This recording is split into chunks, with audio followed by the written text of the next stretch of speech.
Hi guys, thanks for joining me. So it's been a minute since I've been able to sit down and really film. So I'm finally here. Um, and we're gonna continue with our book, movie adaptation, our media discussion. I'm so excited. We're continuing with our series. Um, Continuing with the trend. I think I said this before, but I just want to clarify. I'm going to be doing series first because I just feel like series have more of a blanketed sort of overview that I wanted to do first, and then get into more individual stuff.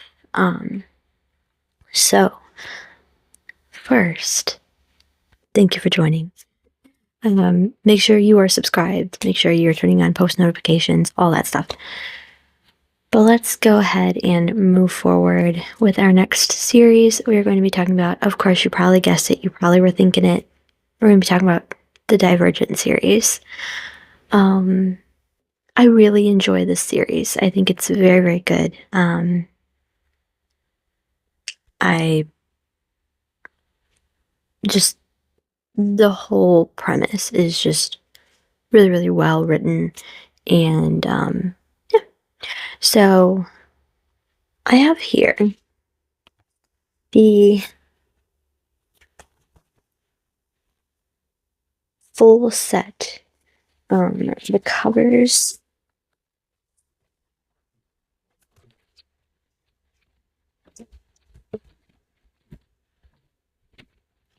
The covers are like embossed. Little ASMR. Yeah, so we have Divergent, Insurgent, Allegiant. That's the order. And it also comes, this specific thing comes with a pamphlet where you can go through and you can read some stuff from Veronica Roth, the author. Some quotations that inspired the series. The playlists that she was listening to while she was writing. And how she designed the world and how she came up with the names. There's also a quiz in the back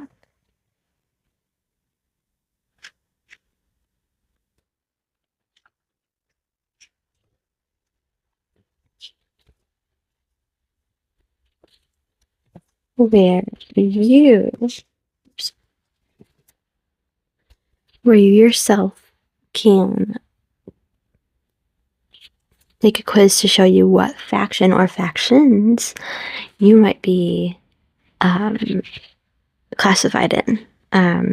If you don't know what I'm talking about, I'm going to get into it. But I just thought this was so cool. I just wanted to talk about that. Yeah, so what is this? If you haven't seen it, read it, heard of it, I mean, some people haven't. So this is following a very similar line of typical dystopian sort of vibe. So the whole world is gone except for some remote places. One of the places, Chicago. They have something that they did where they took the humans that were left and classified them in different, what they call factions or sects, groups, what have you, of different personality traits, different abilities, different lifestyles, even different clothing styles. It all came together for each group. One of the groups is a group that is not unlike an Amish community, and that's where we meet our main character. She is at the age where she and all of her other similar age group throughout the entire, I would say, world at the point of the story. There's not much left, but all of the young people get to choose what group they're going to go into. Very much like the Rumspringa of the Amish community, only instead of just one community, it's the entire world. The entire population of young people get to do this. And she finds herself choosing after realizing that she does not fit into one group. She fits into about 3 different groups. And now she has to decide what that means, and the person who helped her is like, you're what they're calling divergent. You don't fit into one specific group. You have to hide it. You have to just pick one and just stay there. So she picks a group that is very daredevil, very like aggressive, and very just a lot of physical work and things. The work that the different groups do are a part of who they are too. So like the group she grew up in would be in like a lot like philanthropy, government, and then the group that she was going into would be like police, soldiers, all of that. So it's following her and going through meeting the person who's going to help train her and the other young people who chose this group, and all that entails. So the books came out, and when I went to go see Catching Fire, I saw the preview for the movies because they had obviously made movies, because, I mean, why wouldn't they? And so I was so excited. And I went and I picked up the books and started reading right away because I wanted to read the books before I saw the movie. Because I was like, they're gonna make them all, so I'm gonna read them all, and then I'm gonna see them all, and then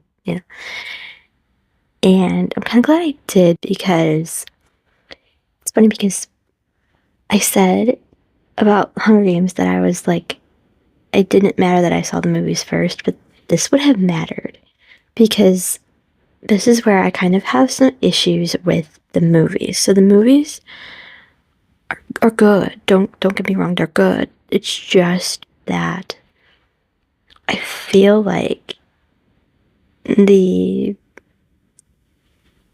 whole like premise of the story was lost in the polish of moviedom. I feel like they missed a lot of plot points. I feel like they missed a lot of things that didn't need to.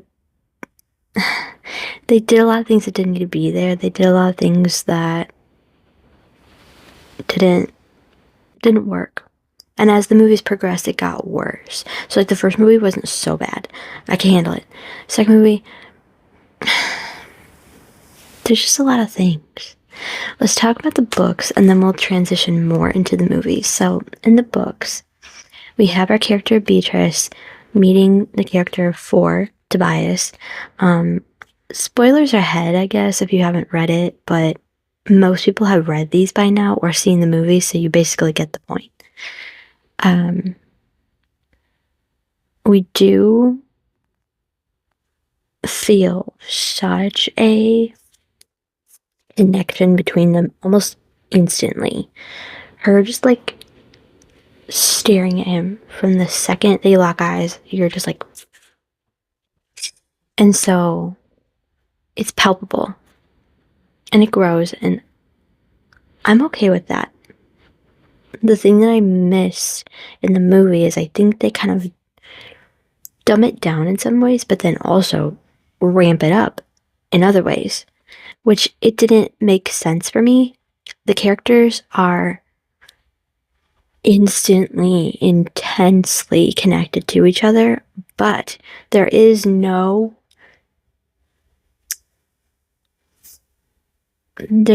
thing, if you will, until later. It doesn't ramp up the way that they portray in the movies. The physicality does not happen early on, and I think they make it too much. Personally, I feel like that was maybe something that, as actors, they just thought that was the only way they could portray the connection. But I feel like they should have locked eyes more. I feel like they should have had more tension there, because you sense it, and then that's when you start to realize, like, I think I see something. And so, just personally, I think that was something that I felt in the books was just a big thing. Another thing that I want to talk about is how much I love this character of Tobias. I think he is a great character.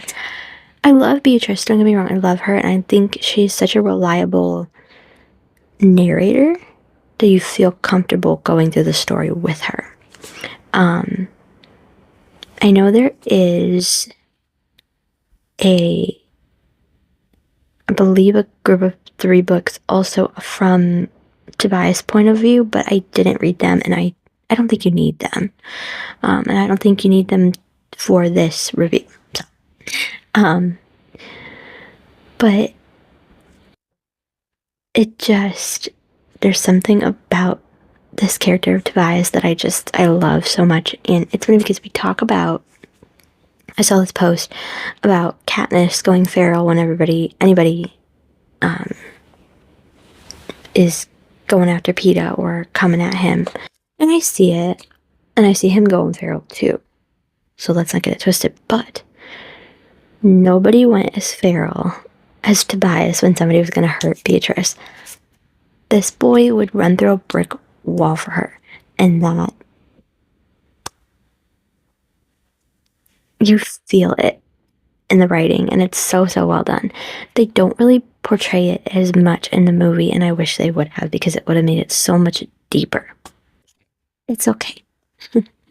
Let's also address the elephant in the room. Talk about the ending. Again, spoilers ahead. If you don't want to know these things, then I guess skip forward, but we all saw it. We all, we all read it. We'll get into the movie part in a minute, but we all read it. I don't accept it. I don't accept it. I don't like it. The first time I read it, I was so upset.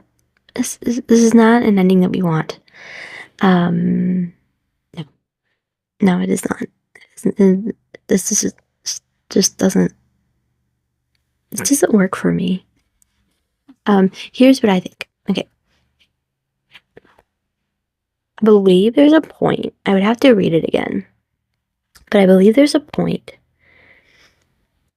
where when the character of David is chasing Beatrice through that like tunnel thing, and there's like the serum going through, and then she's like passing out, and then I believe she turns around.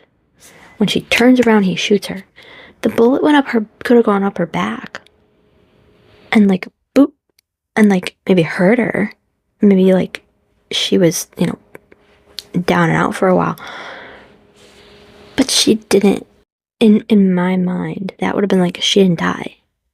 So in my mind, she didn't die. She just got hurt really bad, and everything ended up okay. That's what we're believing. That's the ending that I'm taking. Because otherwise it just doesn't work for me. Like, Veronica, that ending just doesn't work for me. Can you write me another one? I don't like it. I just don't like it. It didn't work. It didn't make sense and it didn't work. Why would you do this? It doesn't make sense. So, for me, no, I don't like it. And I will choose to believe my own ending that she survived. Yes. With that, let's move into the movie. So the movies were good. Don't get me wrong. So we have Shailene Woodley playing Beatrice, which yes, I absolutely see it. I absolutely. After I saw the preview, like I said, I got the books. I started reading. I was like, I could totally see her playing this role because I had followed her.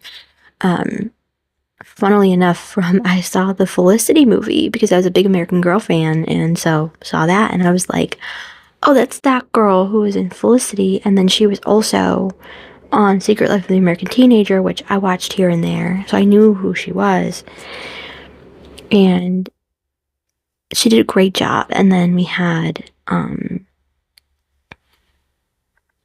Theo James playing for Tobias. I I mean, do we have to say much? This was absolutely, I mean, why not? I actually didn't know who he was because he actually was on my favorite show and I never realized it. But I realized he was on Downton Abbey in like the first episode. I didn't see the first episode all the way through until after I'd seen the movie. And I was like, oh, okay. And because I had missed, I didn't really know it was a show until later, and it became my favorite show. I love that show so much. But he has a very small role on that show. But I didn't know who he was. But I was like, this is a great character for this role, and handsome as can be, and just perfect, perfect casting. We also have Zoe Kravitz as Christina, which yes, it's funny because I couldn't remember her name. But I was like, oh, doesn't Lenny Kravitz have a daughter who like acts? She could play this role, I bet, because I feel like she has that vibe.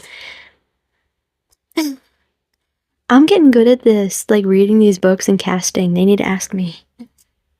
But no, and then also we have Ashley Judd playing Natalie Pryor, the mom. Wow. Did not expect that.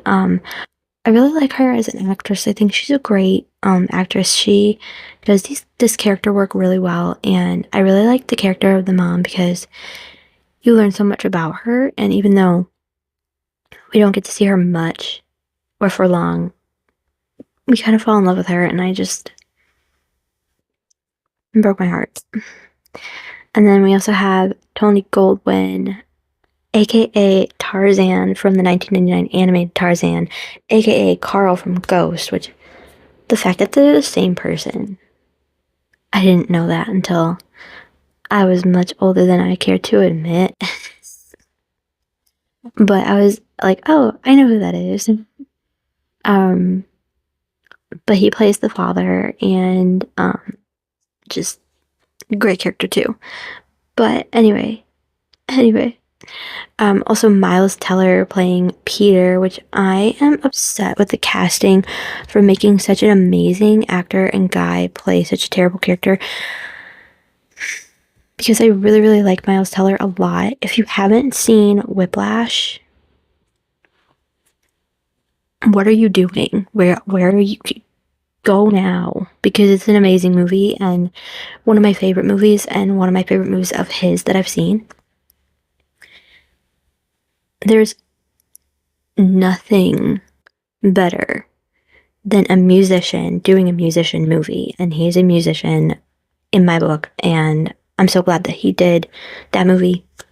Can't say enough good things about it. We'll probably get into it in this whole thing, I'm sure. I had talked about it on my podcast, but not really enough, and I think I got rid of that one. So anyway, we'll get into it. But he plays my least favorite character in this story. I cannot stand this character, and honestly, his ending is good though, and I have to say, I'm glad that they ended his character the way that they did.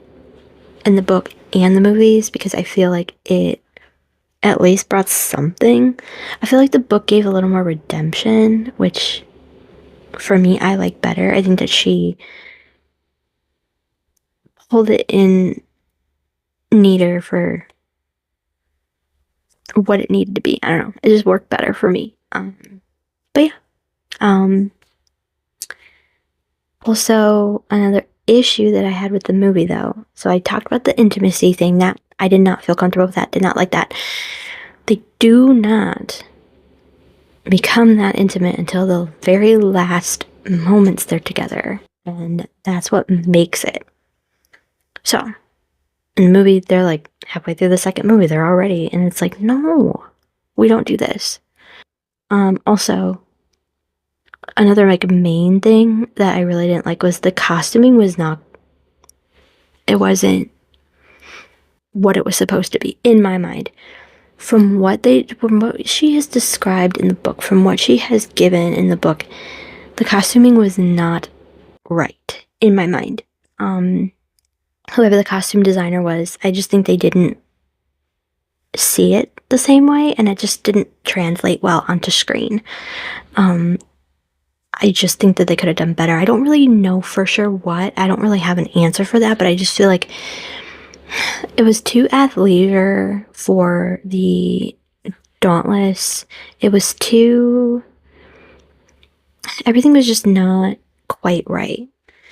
The hair was herring, as they say. The hair was great. I love Shailene's hair in the second movie. It looked so cute on her, even though it was not at all anything close to what is described in the book. Let's just be honest.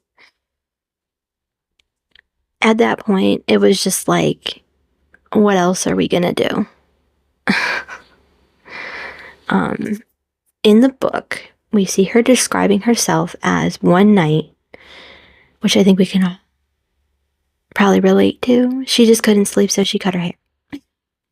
She used her chin as a guide. It says, using my chin as a guide, I remember this distinctly.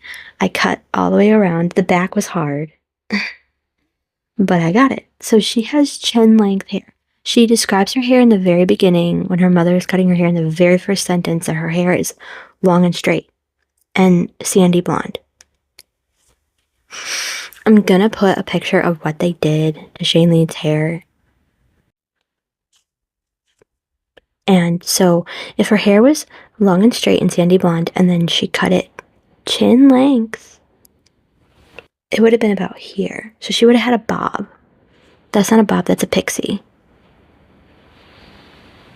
So what are we doing? I think for me, it kind of took me out of it, and it also made me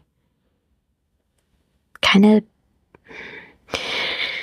It wasn't bad because it looked good, but it just didn't fit the character for me personally. I just didn't think it fit the character. And then in the last movie, then it's a bob. Why can't you just? But I know also at the same time she was doing The Fault in Our Stars, which she had to be a cancer patient, so she had to have her hair cut short. So that probably was why they didn't like have a way to do extensions for her to give her a bob, and so she had grown her hair out at that point. Because I know in the first movie that was her real hair because her hair is that color, and so at least from what I've always seen. So I don't know. It wasn't something that like made me mad, but it just kind of didn't fit for me. Now let's talk about the last movie. It was a lot, and it worked, but it didn't work, and I feel like it was just going too heavy on the futuristic stuff. And I just feel like they didn't give, and I know they were supposed to come back and finish the story, but at that point, it was just like, what are we doing? Why are we bothering? It just didn't work. For me, it just didn't work. I think when you have a story like this, it's like, just stick with it. That's why Hunger Games has worked so well, because they stuck with the book. I know a lot of people were mad about, like, in the first movie, leaving out, Katniss' best friend, who was the mayor's daughter, leaving out Bonnie and Twill in the second book. But those things, they're not really important to the plot. At this point, we're leaving out important things to the plot, like I said with the intimacy thing, that makes a difference in the plot because it makes a difference in her personality. That wasn't her personality. She describes her personality in detail in the first chapter of the book. So if you would read that, you would know how to base the character. And it just, for me, it fell flat and it didn't give enough. But then it also gave too much. Nothing against the acting, because the acting was good. Shailene did a great job. Like I said, I can't say enough good things about how well she acted. Even the truth serum moment, even everything that she needed to do, she did. I just feel like it didn't work because of the writing. I feel like maybe they didn't ask the writer of the actual books enough, and they took too many liberties, I think. I mean, I could be wrong, but it's just something that I felt like it didn't work. And so I wouldn't say like they're bad movies, but I would say they're just not as good as the books. um, Despite the ending. So I want to know what you guys think. Did you read, did you watch, what did you think? I'm interested to hear what you have to say. And I hope you guys will tune into the next video. We have, I believe, one more series that I'm going to talk about. And I think you guys are going to know what I'm going to talk about, but I'm going to leave you hanging. Tune in next time, okay? Bye.